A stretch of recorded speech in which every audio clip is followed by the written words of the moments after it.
Ayane, a plus-size girl filled with quiet courage and hope, finally musters the nerve to confess her feelings to Hayato, the boy she's admired ever since he saved her from a falling Buddhist statue. With trembling hands, she offers him homemade chocolates, her heart racing. But instead of kindness, Hayato glances down at her with cold dismissal. He utters one cruel word, dosukoi, a term from sumo wrestling used here as a jab at her weight. The mocking, the laughter, and the sting of humiliation shatter Ayane inside. She forces a smile, but her world has already broken. Not even her closest friends or the comfort of her favorite idol videos can soothe her pain. And so, from Heartbreak, her real journey begins. This is the story of Dosukoi Sukehira. In the peaceful countryside of Yamanashi, Ayane Sukehira lives a cheerful life, helping out on her family's farm every morning. Her best friends Shihiro, Akiha, Soi, and Haran Nakamura stand by her side, proudly calling themselves the Fat Four. Though they're often overlooked at school, their bond keeps them strong. But after Hayato's cruel rejection, Ayane hides in the school restroom, overwhelmed with shame. That's when her friend Sheena proposes something bold, a trip to Tokyo for a beauty treatment. Hesitant but encouraged, Ayane agrees. At a trendy salon owned by the stylish Karata, Ayane feels completely out of place, but Karata's warm reassurance helps her relax, and as the treatment begins, she realizes transformation isn't about appearances, it's about learning to love who she is. Years later, after graduating, Ayane finds herself in Italy, the land of world-class chocolate. She works at a local chocolatier, surrounded by sweet flavors and a life free from mockery. No one calls her Dosukoi here. She shares a cozy home with Fred, a makeup artist who introduces her to yoga, travel, and a carefree lifestyle. For the first time, her days are filled with peace, friendship, and joy. But during a holiday, tragedy strikes. Ayane suffers a jet ski accident and falls into a coma. When she wakes weeks later, she's told she needs stomach surgery. The procedure changes everything. She rapidly loses weight, her appetite disappears, and even her own reflection feels foreign. Doctors say she looks healthier, but inside, Ayane feels like a stranger to herself. Searching for answers, she decides to return to Japan. At the airport, her childhood friends wait eagerly. At first, they don't even recognize her slim figure, but when she speaks, they realize it's Ayane. Later at a cafe, she barely touches her food, confusing her friends who remember the girl who used to finish every plate. Sheena, watching closely, begins to sense how drastically Ayane's life has changed, and jealousy quietly takes root. Back in Tokyo, Ayane feels uncertain about where she belongs. Sensing her struggle, Sheena takes Ayane to her workplace, a therapy salon called Happy Daikinyama. There, Ayane reunites with Karata, the salon owner who once gave her confidence.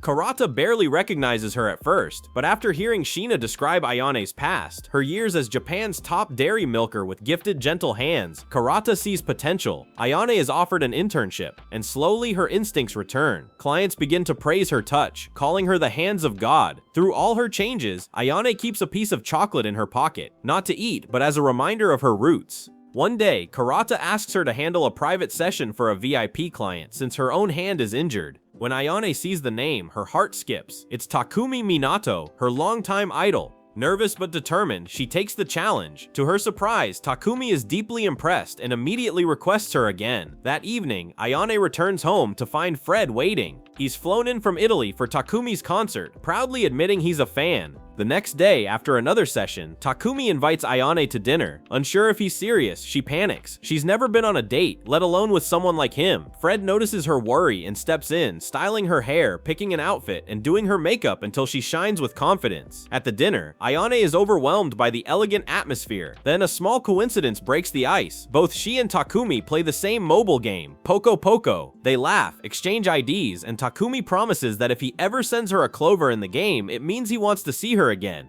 For the first time, Ayane feels truly seen, not as a fan, but as herself. The next morning, her phone buzzes, a clover from Takumi. Her heart soars. Soon after, Ayane is asked to represent the salon at the 60th birthday party of Mr. Yokohama, a wealthy client. Dressed beautifully, she attends, only to cross paths with Hayato, now a rising actor. Standing with him is actress Fujishiro, who quickly senses Ayane's connection to Takumi and Hayato. Later, Hayato seeks Ayane out privately. He admits he never noticed her back in high school, then suddenly kisses her, stealing her very first kiss. Ayane leaves the party shaken, only to see Takumi chatting with Fujishiro. A pang of unease hits her. Soon after, Miss Aso warns Ayane not to get too close. Takumi, she says, has a history with women and a charm that easily misleads. As the night winds down, Mr. Yokohama offers Ayane a ride, but in the elevator, he makes inappropriate advances. Just before things worsen, his wife catches him in the act, confirming her suspicions. The next day, Ayane goes to work heavy-hearted, haunted by rumors that Takumi may already have a girlfriend. Hayato suddenly shows up, explaining that Takumi won't be attending his session and that he'll be taking his place instead. He then blurts out a confession. He likes Ayane and leans in to kiss her again. But before anything can happen, Takumi himself walks in, catching them off guard. Hayato quickly scrambles, saying Miss Aso told him Takumi was too busy, so he only wanted to help.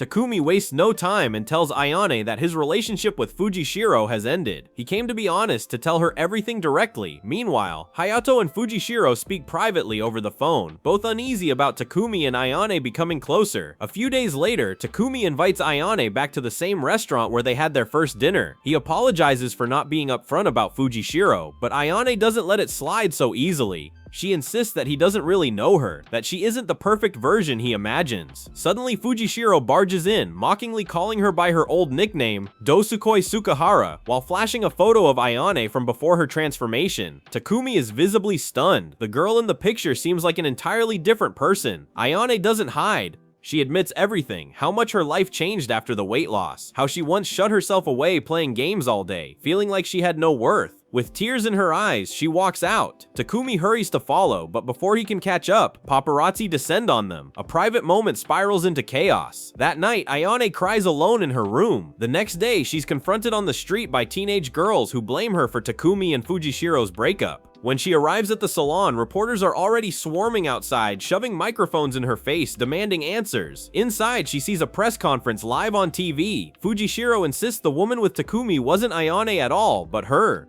But soon the truth cracks. Photos reveal it was actually Hayato's girlfriend, not Fujishiro. The public starts doubting everything. Not long after, Hayato shows up. He reveals that the whole scandal was orchestrated by Mr. Yokohama. To protect Takumi's career, Hayato suggests Ayane pretend to be his girlfriend as a cover story, but he admits he doesn't just want to protect Takumi, he wants their story to be real. He asks her to leave it all behind and come back to Yamanashi with him. On the way, they stop at a hotel. There, Hayato suddenly changes. His behavior crosses a line, shocking Ayane. She pushes him away, demanding an explanation. Cornered, Hayato confesses that Fujishiro told him about Ayane's past, that she once liked him. He recalls giving her the nickname Dosukoi, claiming he thought it was just a harmless joke back then, but now realizing how cruel it sounded, Ayane finally speaks her truth. She tells him she admired him ever since he saved her from the accident years ago, that she poured her feelings into making chocolates for him on Valentine's. But Hayato brushes it off, saying he received so many chocolates back then, he couldn't remember every girl, especially ones he wasn't interested in. Then he admits his real plan. He wanted Takumi to reunite with Fujishiro, so he could keep Ayane for himself.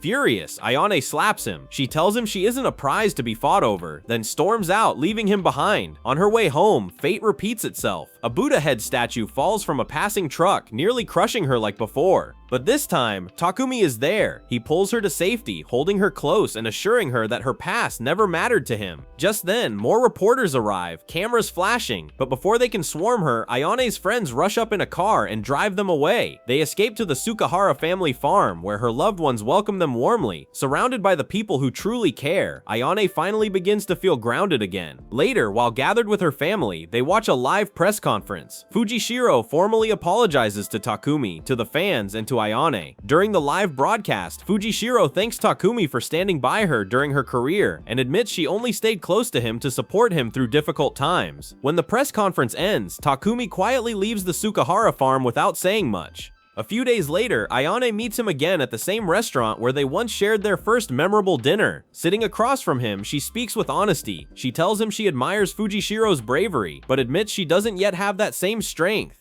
She's still learning, still building the courage to fully accept herself, but she promises Takumi that when the time comes when she's truly ready, she'll seek him out and confess her real feelings. Takumi listens with a calm smile. He agrees to wait, though he gently reminds her not to make him wait forever, and so the story closes with a simple truth. Don't let cruel words, a careless nickname, or even a falling Buddha statue define your life, because in time you'll grow, heal, and shine in your own way, embracing joy, strength, chocolate, and a future that leaves the doubters behind.